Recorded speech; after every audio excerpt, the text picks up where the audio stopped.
Well, thanks everyone for coming along this morning to the Story Bank. My name's George Seymour, and I'll be speaking a bit about the author PL Travers, who was born here in August 1899. People know her famously for her creation Mary Poppins, the Disney movie, and of course all of the books she wrote. But I'll be speaking today about her other work, because she wrote many other books. What I don't have time to speak about today is her journalism.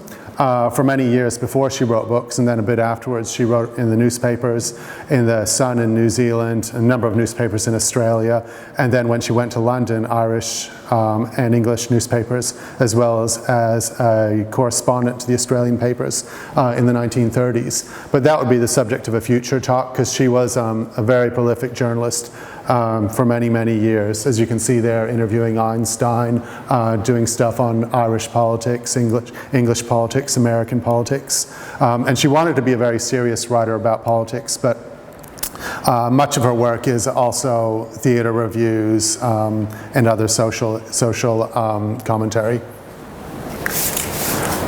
What I don't have time to today also is to write about speak about her poetry. Before she wrote books, she published prolifically in poetry in Australian, New Zealand, Irish particularly, and English periodicals. She did intend to publish a book of verse, and she even had a name for it, but it never got published. And I'm really hopeful that her estate will gather up all her poetry, because it is still out there in microfiche and bound volumes of all these different newspapers and the Bulletin, and hopefully one day they'll collect all her poetry, because I think that gives a really good insight, particularly to her in her 20s and in her 30s before she wrote Mary Poppins. The same year that the very first Mary Poppins book came out, 1934, her very first non-Mary Poppins book came out, and it was called Moscow Excursion. It's a very, very interesting book. It's been completely forgotten. It's very obscure now. But it relates to a visit by her to the USSR in 1932. When she got back, she published a lot of articles and papers about the visit, and then these were compiled into the book. She said they were originally letters, and so it's a bunch of letters written back from her interesting time in Russia. This was a real attempt by her to become a serious author. A number of authors in her wider circle, like George Russell, had gone overseas and written about what they'd seen there. And obviously at this time in the USSR, people were interested in communism and socialism and other ways of organizing society and industry.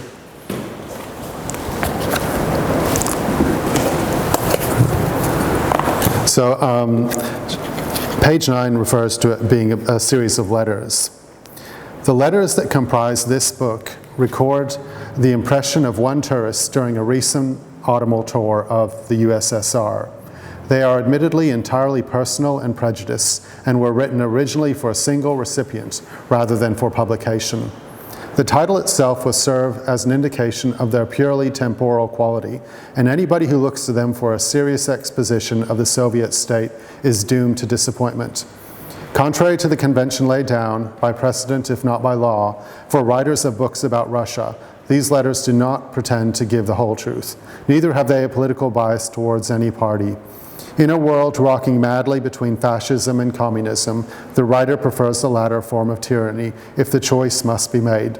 But it is a desolate alternative, for communism in Russia is for one class of the community only, and thus is hardly on bowing terms with communism as defined in the dictionaries. But it is only on paper that there exist communist states where the lion lies down with the lamb, the kulak with the proletarian. To suggest that making bedfellows of such opposing forces would bring about the desired classless society would be to proclaim oneself lamentably idealistic and humanitarian to the modern Russia, whose aim is a mechanized rather than a humanized state. So she wasn't at all sympathetic to the USSR. These visits, she wasn't over there hitchhiking and backpacking. They are very organized trips. The Russian bureaucracy had set up an agency called InTourist, which brought Westerners over to see what they were doing, and it was highly regimental. It would be like if I went over to China on a sister city visit now, they take you to where you want to go, where they want you to go. And so she writes about them taking her to a collective farm, which she did not want to be at. And she was the director of the farm was speaking to her guide, who was interpreting all the statistics on the annual production of tomatoes and cabbages and lettuces and how effective or ineffective they were. And it was being very badly translated. None of it was making any sense. And she was with a group of other people, teachers and professors and other interested Westerners. A soft, ominous murmur was rising from our midst. An idiot could have seen that we had almost enough. Even the school teachers. The guide was no idiot. For a moment she floundered further, knew suddenly that she was lost, and that her English primer had failed her. Hurriedly, realizing the tenseness of the situation, she broke off. "Let's go." I was sorry for the director. He looked so sad and disappointed. His beautiful speech, only 1/100th of it translated. Now these English would go away and never know how many tomatoes he had in his glass house. We streeled out. At the gate, I turned down the road in the direction of the coach. "Aren't you coming?" said the first professor. "I think not. I never cared much for cabbages." "There may be something else," he said hopelessly. "I doubt it," and he went gloomily away. The driver of the coach unexpectedly turned into a human being when I returned. As I got in, he coughed gently, struck his chest, and flung out his hand questionably. I took this to mean that he saw I had a cough and wanted to know, was it very bad? I nodded, smiling. With that, he dived into some recess under his seat and brought out a grimy bottle and a cup. Beaming, he held them up before me. "Vodka?" he inquired. I became a mandarin. I could hardly stop nodding and smiling and bowing my appreciation and acceptance. He dusted the cup with his handkerchief, filled it, and ceremoniously handed it to me. "You know the taste of poteen? Well, it isn't a bit like that, yet more like it than any other drink, liquid fire." I drank the lot, and then the driver had his share and smuggled the bottle away again. We sat there gleaming at each other, utterly happy, the horizon gradually becoming blurred, the trees doubling themselves and dancing, and somehow there seemed to be 4 mules instead of 1 on the green, moving rather unevenly in a row. The cottages were going up and down, the sky like swings at a fair. It was lovely. So this book, it was really, it didn't receive very good reviews at all on its publication and was then very much largely forgotten. She was living in London just before the war with her adopted son Camillus. She adopted a baby boy but didn't adopt his twin brother. So Camillus and her were in London at the start of the war, and in 1940 they and many other people had to evacuate out of the city, and in their case out of the country. So along with 300 other children from the West End of London, they boarded a ship to Canada. And then in Canada, they got a train to New York and spent the next 5 years in New York and elsewhere in the U.S., like at Indian reservations. Her 1941 book was I Go by Sea, I Go by Land, which is a fictionalized account of that escape from England and trip to the U.S. She didn't actually like the book and said she only wrote it because her publisher told her to. And so in it, it's written from the perspective of an 11-year-old girl. And I'll just read you one excerpt so you can understand how she's writing. And in this, it's written as a diary from this girl who's been taken over there, and PL is actually Travers, this adult. So, and a baby called Romulus is actually the baby, her own baby. So her own baby Camillus. So she's put herself in the book, but it's not from her perspective.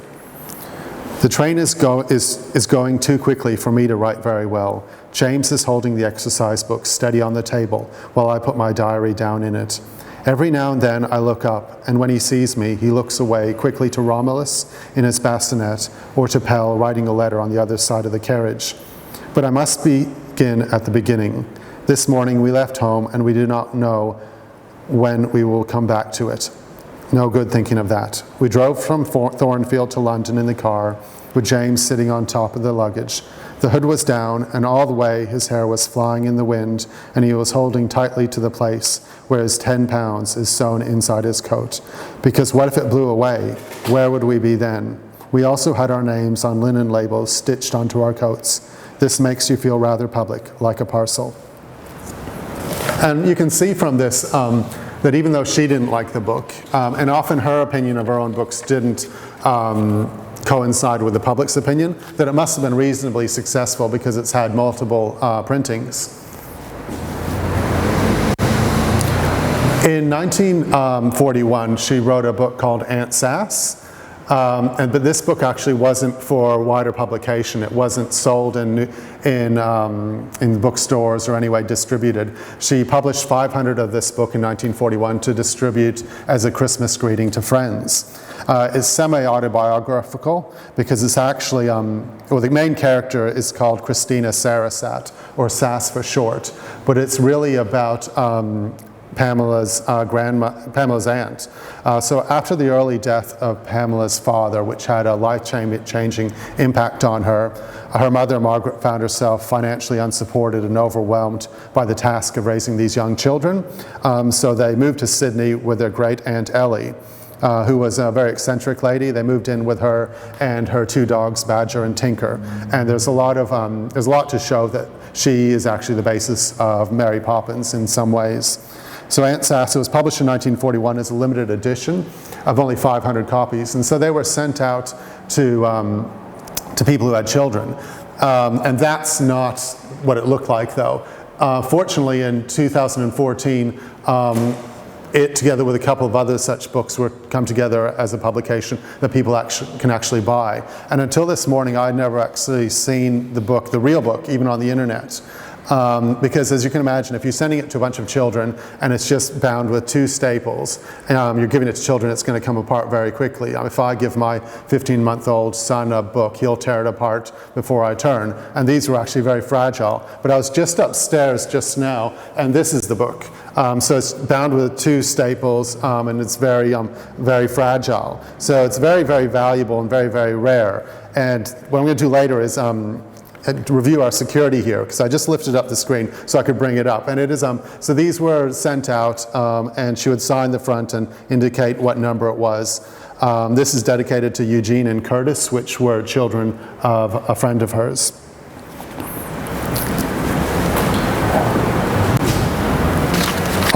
Similarly, 2 years later in 1943, she again wrote a small book, printed 500 copies. This one I could find a copy of, a picture, and distribute it to family and friends. Again, very, very rare to find them now, very extremely valuable. This one, again, was semi-autobiographical, in the same way that Aunt Sass. It's from a child's voice and talking about her childhood. She made up a lot of myths about her childhood. So, for example, she sort of says that she grew up on a cane farm, whereas she was here in a bank building and in other bank buildings. But this is about a Chinese cook that came and had, it's got a lot of religious overtones and myths in it. But it's an extraordinarily interesting book.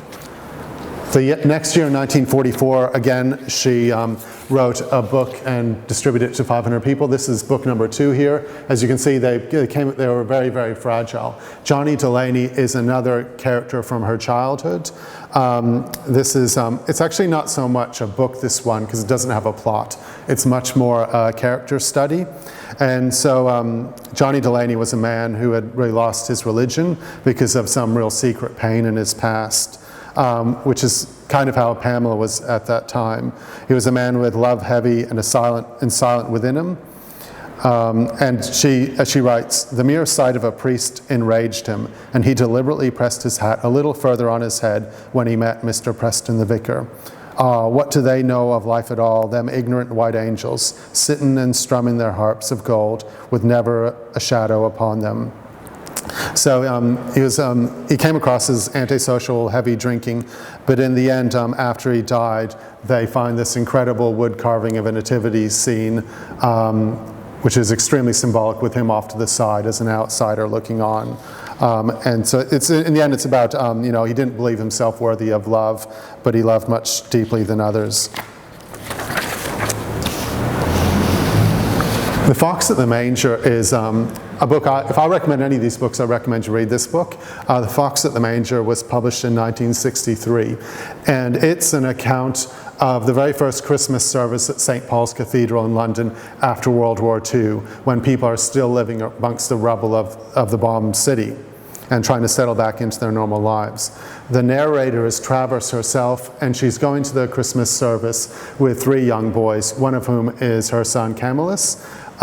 She calls them X, Y, and Z, which is one of those stupid things that authors used to do. It's kind of, like Agatha Christie did it as well. When they talk about a place, they might just say A. And I don't understand how people who could write such good prose could not see that it really truncated it and disjointed it when they did this. But the children are X, Y, and Z, but clearly one of them is Camillus and two of his friends. And it's actually a meditation on gift giving.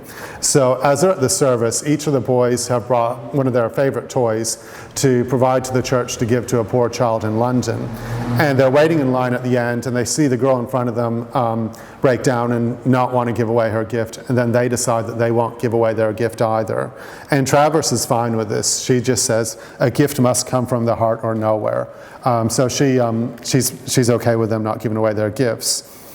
But the book goes on then, it's an allegorical tale based on the tradition that on Christmas night, the animals in the stable, the cow, the horse, the sheep, and the dove have the power of human speech and are able to tell one another the gifts that they have given to the child. So the children are hearing this, that it's the domestic animals that are able to give a gift to Jesus. So once they leave the church, Travers transitions from that service in 1945 to the story about the animals. In a really, I like the way she does it.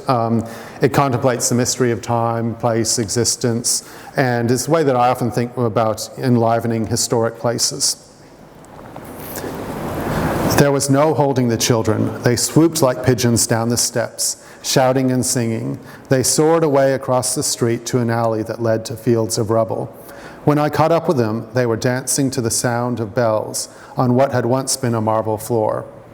Wherever the bombs fell in London, reinforcements in the shape of sycamore, rosebay willow, and fern came to fill the gaps. And here was a platoon of green, pushing strongly through the cracks and waving late leaves above the children. There was even an ancient, deserted bird's nest. What had been here? Some stately office, a bank, a merchant's hall, and before that, what? I wondered. If it is true, the print and form of things remains forever, as they say, invulnerable and invisible, surely these children were dancing now through long-forgotten board meetings and shades of accountants, lawyers, clerks. Or if one went back further, through the flames of the fire of London in 1666, further still, the marble floor would be mud and marshland, and all around us brontosauruses. And beyond that, we would whirl in lava, turning fierily through the air, nothing but elements. Contrariwise, would not the city lords to come, in rooms that would rise from this fern and rubble, start up in astonishment at the fancied sight of willow herb breaking through the carpet, and old cashiers scratch their heads, wondering if they were out of their wits, or whether they had really seen little boys run through the cash desk. Are we here? Are we there? Is it now? Is it then? They will not know, and neither do we. Hold him for me, please, said X, breathing breathlessly as he ran to give me Finny. Finny was the toy he wouldn't give away. He was just about to skip back to his friends when a thought struck him. Why weren't there any wild animals at the crib? Haven't they got something to give? Under the bells, the willow weed trembled. Under the weed, the coal forest. Under the forest, the brontosaurus. The light we stood in, the starlight and lamplight, flame light from the great fire, and marshlight from the early ooze before the earth was set. And I heard myself say, yes, they have, and perhaps there is a missing verse. Tell us, he said, plumping down on a nearby stone and patting the stump of a marble pillar in a gesture of invitation. The other two tumbled upon me like puppies. Was it true, what I told them? Did I dream it? Where it came from, I do not know. Does anyone, I wonder? But I seem to remember every word, just as if I had heard it. The story of the fox at the manger is a fable based on the opposition between those domestic animals that are essentially the property of man and the wild animals. The untamed, aloof, and selfish fox versus the tamed, good pig. The fox comes to the manger late at night, to give a gift to baby Jesus. The fox's gift is actually his cunning. So whereas the dove gives singing, the donkey lets Jesus' mother ride on him, the fox gives away something that he can't get back that is actually really, truly meaningful to him.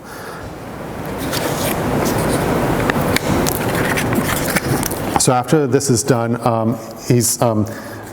Travers actually puts dialogue in Jesus' words. The child trembled. He looked away quickly as though unwilling to understand the fox's words. For a time he seemed to be lost in his own thoughts, but presently he nodded to himself, slowly, sadly, 1, 2, 3, as though in his heart he had accepted a very difficult thing. "You are right," he whispered. "That is how it must be. Alone when the wind rises and the rain comes down. And under the snow," the fox added, "I will go and live in the hedgerows." As he spoke, he moved his body away very slowly, inch by inch, so that the child's hand slid down the length of his red back and along the brush to the last hair. It seemed as though neither could bear to part from one another. Then, with a sigh, the fox flung up his head abruptly, and thrusting himself away from the manger, he padded with dainty, purposeful steps over the straw to the farmyard animals. With grave deliberation, he chose a place between the cow and the ass and lay down, curling his brush about him and sliding his pointed mask along his paws. The young black lamb, who had watched the scene in silence, crept out from under the shepherd's cloak, staggered clumsily along the stable, and settled itself beside the fox, leaning its dark muzzle on the sleek red flank. But the fox took no notice. His yellow eyes were fixed unblinkingly upon the child, and the child's eyes shone unblinkingly back at him. With a look that seemed to unwind time, the two gazed at each other. What they said in that look no one can tell. They might have lived a lifetime in it, 33 years of life, maybe, stretching away from this winter night to a far-off day in spring. The other animals, without knowing why, felt their anger melt away. "We are too simple to understand," they thought to themselves. "We can only love and let be." So, flooded with a humble joy, they pondered on the night's events and drew nearer to the fox as they pondered. And after a while, for they were not used to thinking things out, they nodded drowsily, and then awoke to ponder again, and nodded again and slept. And so the night turned. The kings, in a scatter of gold and jewels, dozed in their shadowy corner. The shepherds snored softly into their beards. Outside in the sky, the bright star above the stable spun on its axis with a steady hum. Angels and archangels in a trance swung like pendulums in the air, resting their cheeks on their harps. The town slept, ringing the stable round, and all that ringed the town around lay in a tranquil slumber. But the child and the fox were both awake, gazing at each other, silently, sleeplessly, without stirring, as though they too were alone on the earth. They looked at each other and kept their watch all through the moving night. This is the way the wheel turns, coming at last to full circle, with wild as well as tame at the crib, lion and turtle dove together, and barnyard beasts lying down with the fox.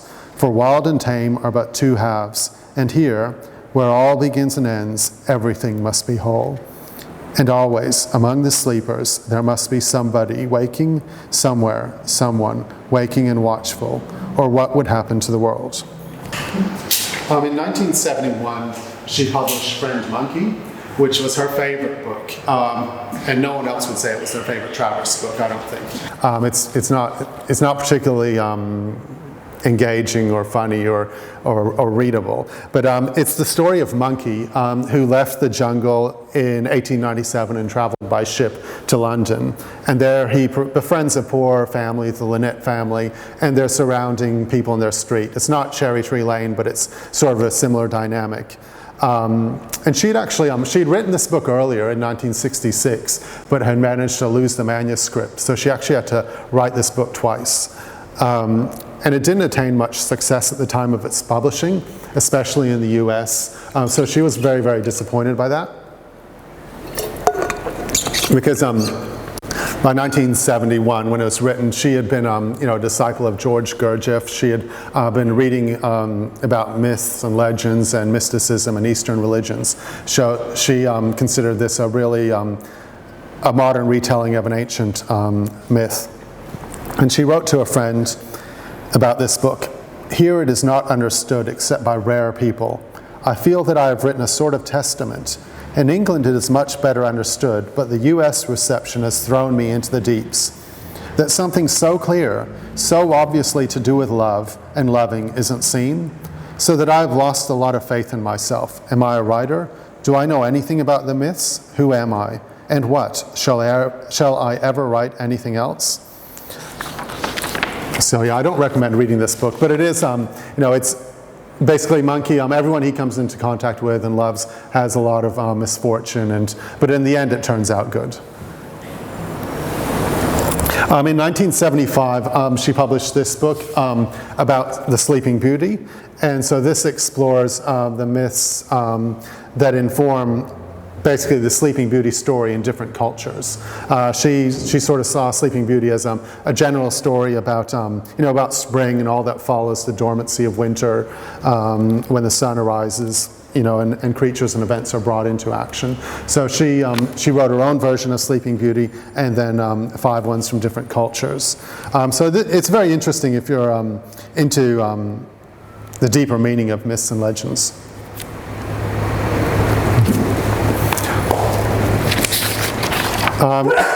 In 1980, she published this book, which is actually beautifully illustrated.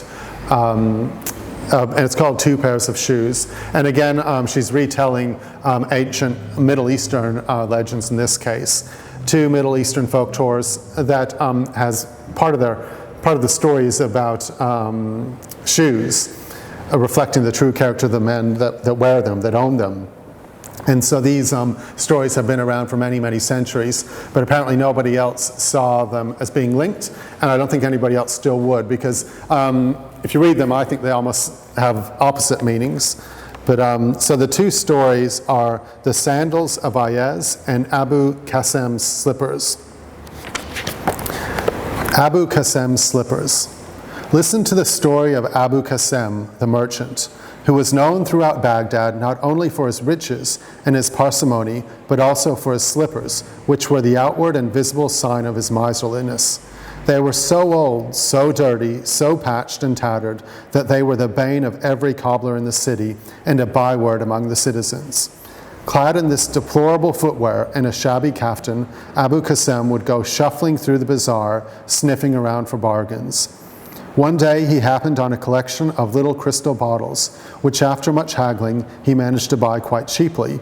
And then, with the typical miser's luck, he came upon at cut price a large supply of attar of roses, with which to fill the bottles. The bazaar was agog at this double stroke, and Abu Kassem, congratulating himself on his sagacity, decided to celebrate the occasion by paying a visit to the public bath.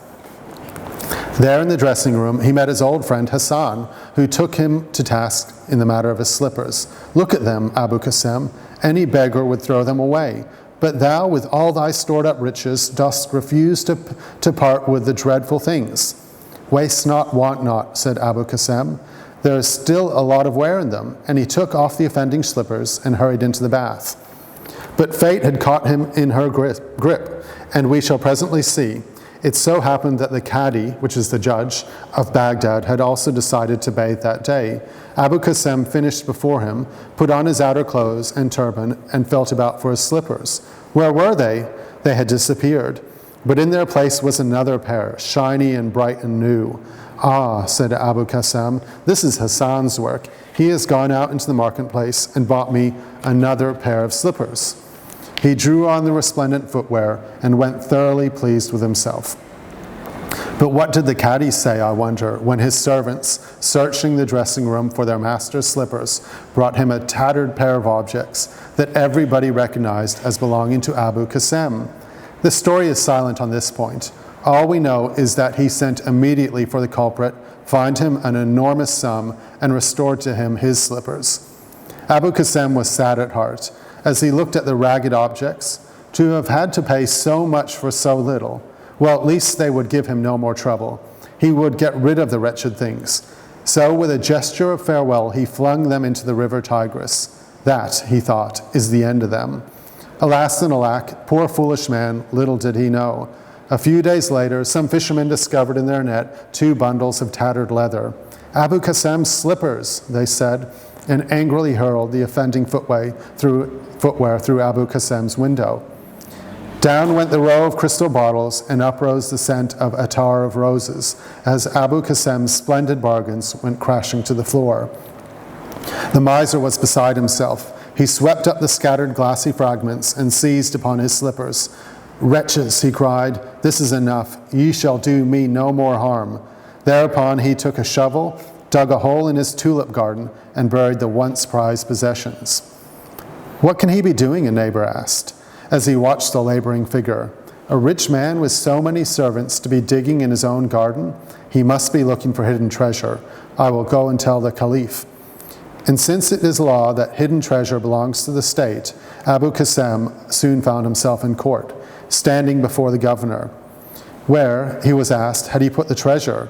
And when he protested that there was no treasure, that he had merely been burying a poor pair of old slippers, the statement was received with laughter and general disbelief. The more he protested, the more unlikely the story seemed, even to himself. Inevitably, he paid the fine and went home to unearth his slippers. "The cursed things," he cried in despair. "Shall I never rid myself of them?" He decided then to take the slippers out of the city, far from the sight of man. This he did. He hied him out into the country, dropped the offenders into a pond, and breathed a sigh of relief. At last, he had seen the last of them. But fate had not finished with Abu Kassem. When he returned, he discovered that the pond had been no pond, but a reservoir, that the slippers had fouled the water pipes, that the workmen had recognized the slippers. How indeed could they help it? And that he himself was to go to jail for stopping the city's water supply. So once again he paid a fine, and once again he carried home his old, unwanted possessions. What was to be done? How could he free himself from his slippers and all their devil's tricks? Earth had refused them, so had water. What remained? Fire, of course. He would burn them to ashes. However, at the moment they were still wet, so he put them out on the rooftop to dry. There they lay, bleaching in the sun, till a dog on a nearby rooftop spied them, leapt the intervening space, and snatched up the fatal slippers. He tossed them lightly into the air, and down they fell to the street below, where a woman was passing by. Now it so happened that this woman was pregnant, and the sudden blow on the top of her head quickly brought on a miscarriage. Her indignant husband, seeing from what the blow had come, ran to the judge and demanded payment. So Abu Kassem, now distraught, had once more to put his hand in his pocket. But he cried as he flung the money down and brandished the slippers, "Lord Judge, hear me, be my witness. These slippers have been the bane of my life. Their tricks have reduced me to penury. Set me free from them, I implore thee. Let the evils that they bring in their train no longer be visited on my head. Of thy mercy, let this be enough." And the story relates that the Cadi, being a merciful man, heard the miser's plea, but he counseled Abu Kassem, saying, "Hear, O merchant, the voice of wisdom. Nothing lasts forever." It says, "And when a thing is no longer useful, that thing should be relinquished." So she retold that story and found a meaning in it to do with the shoes. And then she also included this other story, the Sandals of Iez. Listen now to the story of Iez, who had risen from a lowly condition to that of treasurer and trusted friend at the court of the great King Mahmud. From time to time, in the course of his duties, Iez would bring his master a tally of all the gold and silver and jewels that were stored in the palace cellars. But of the contents of the modest chamber in the topmost tower, he brought no tally at all. Every day he climbed to this little room and remained there for a certain time. And every day as he came out, he locked the heavy door securely and kept the key in his pocket. What lay behind that locked door was known to nobody, and Iez never spoke of it. Now, it so happened that on a particular occasion, the king came into the council chamber carrying a large pearl which he gave to the vizier. "Tell me," he said, what this pearl is worth. More than 100 loads of gold, the vizier replied. Break it, commanded King Mahmud. But how should I break it, the vizier cried. How could I waste this priceless thing? Well said, exclaimed the king, and presented him with a dress of honor. Then he turned to the palace chamberlain and handed him the pearl. What is this jewel worth, he asked. Half a kingdom, may God preserve it. Break it, commanded King Mahmud. Alas, such a deed would be a great pity. How could I be an enemy to the treasure of the house of the king? Well said, the king explained, and he gave Chamberlain a robe of honor and turned to the minister of justice. So it went on. Each courtier refused to break the pearl, and to each the king gave a costly garment. Unfortunate men, how was it that they could not guess they were being put to the test? Last of all came the turn of Iez. Tell me what this pearl is worth. More, said Iez, than I can say. Break it, commanded the king. Now Iez had 2 stones in his sleeve, and without a moment's hesitation, he crushed the pearl between the stones and so reduced it to dust. The courtiers rose up in a clamor. Whoever breaks such a radiant thing is an infidel, they cried. O princes, Iez cried to them, what is more precious to your hearts, the pearl or the king's command? He is lacking in the true pearl who puts a stone before the king. When I look for radiance, I turn my gaze to him. At that, the courtiers bowed their head, realizing that they had been deflected from the path of truth by the grandeur of a worldly bauble. Alas, they cried, our fate is sealed.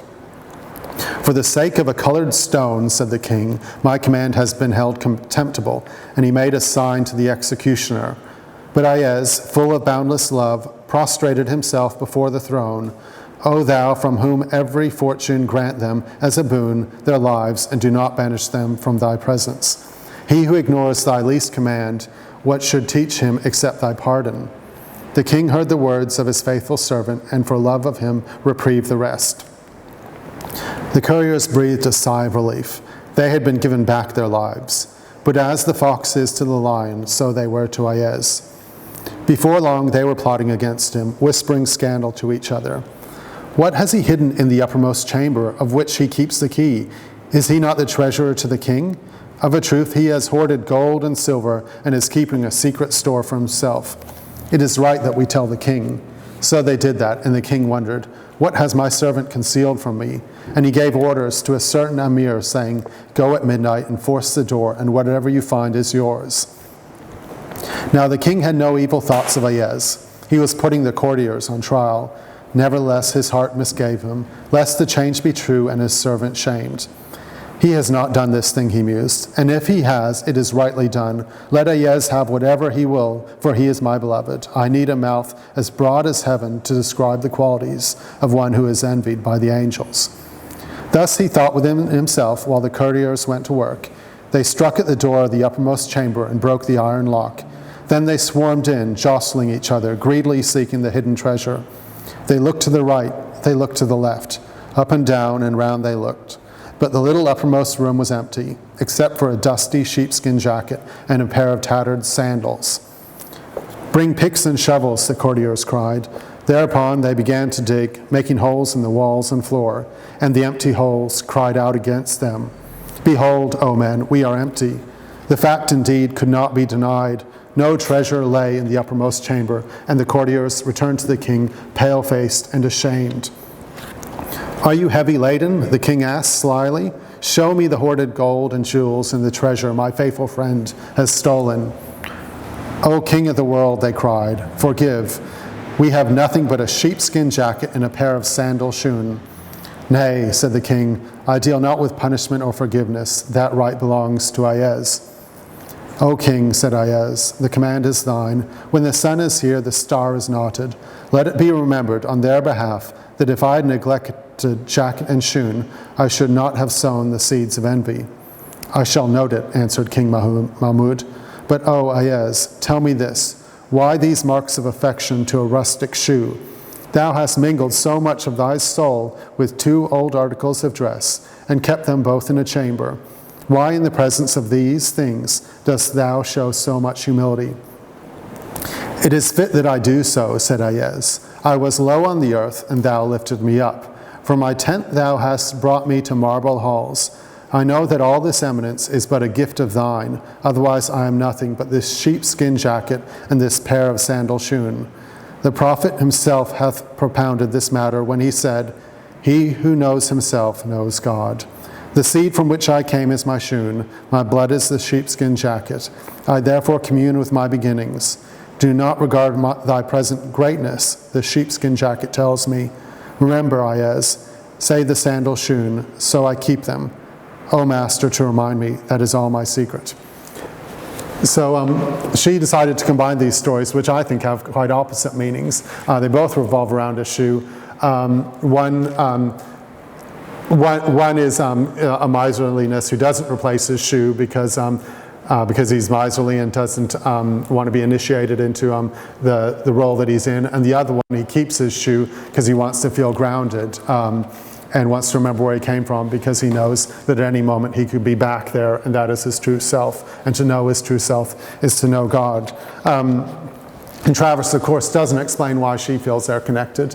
Much of her being a mystic, being an oracle, is about putting the information out there and letting other people try and figure it out. And that's what she did actually in her last book, What the Bee Knows. And that's what so those stories are also in this later book, which is 1989, which is sort of the Bible according to Travers, which is her collection of articles and interviews and stories from many years. Since 1976, she had co-founded Parabola and contributed hundreds of articles on different philosophical matters, cultural, anthropological. And these are collected in What the Bee Knows, which is very interesting if you're into that kind of thing, and gives a very good insight into how she wanted to be remembered. So there's nothing about Mary Poppins in this. There's there's no fiction. It's all about myths and legends.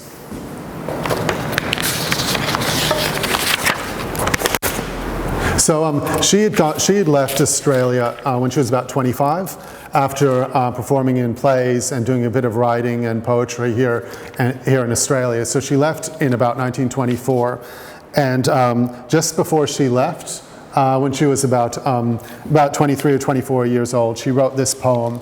And so this is almost the last thing she wrote in Australia before she went away to London to live the rest of her life, and where she would achieve fame and where she would publish and put her stories out there. And this poem, published in the Bulletin on the 27th of September 1923, is called Song Before Journey.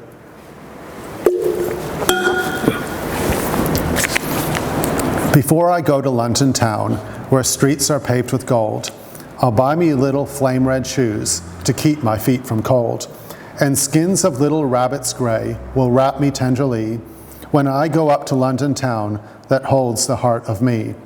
Before I go to London town to see the Queen and King, I'll write 1,000 little songs and teach the King to sing. Hi-ho, you'll hear a monarch's voice set to a changling's tune when I go up to London town to see the King in June. Before I go to London town, where pavements shine rain-kissed, I'll set a star behind my ear to glimmer through the mist, and I'll store laughter in my mouth and folly in my eyes, lest anyone in London town should try to make me wise. Before I go to London town, where streets with sorrow gleam, I'll string the beads of merriment upon a thread of dream. I'll wind them swift about my throat and round my leaping feet, lest when I go to London town, life should not be so sweet. Before I go to London town, I'll steal from yesterday 10,000 hairs of beauty's head, and everyone will say, why do you smile when all the world is drowning deep in tears, when I go up to London town with plunder from the years? And when I get to London town, I'll whisper, do not sing, I shall be crowned more royally than any sceptred king. The little rainbowed hands of love will keep my heart from cold when I go up to London town where streets are paved with gold.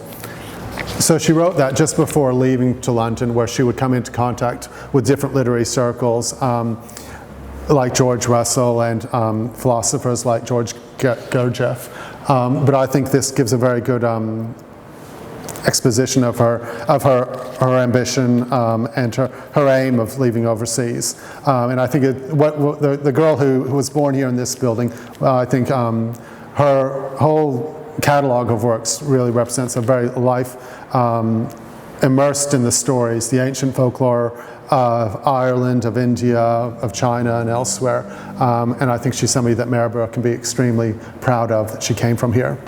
Thanks for watching. I hope you enjoyed that presentation. Please tune in again on Thursday evening for Stories from the Basement.